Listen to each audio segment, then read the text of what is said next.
Spain నగరం నేర్పుతున్నటువంటి పాఠం ఒకటే. ఏంటయ్యా అంటే ఆహ్, కమ్యూనిస్టు ప్రభుత్వాలు మన దగ్గర కనుక ఉంటే, అది చైనాలోనో, రష్యాలో అయితే పర్లేదు. ప్రజాస్వామ్య దేశాల్లో కమ్యూనిస్టు ప్రభుత్వాలుంటే నాశనం చేస్తాయి.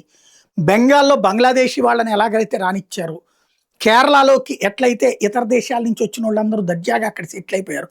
చివరికి ఆ 2 ప్రాంతాల్లో స్థానికులైన భారతీయులనే తగ్గించేశారు. హిందువులనే తగ్గించేశారు.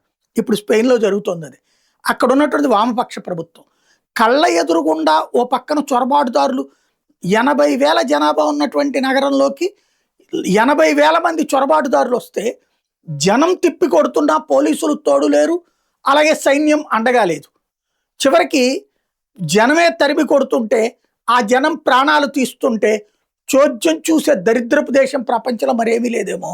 స్పెయిన్ సిగ్గుతో తలదించుకోవాల్సినటువంటి అంశం. స్పెయిన్ ప్రజలు అట్టంటోళ్ళని ఎన్నుకున్నందుకు.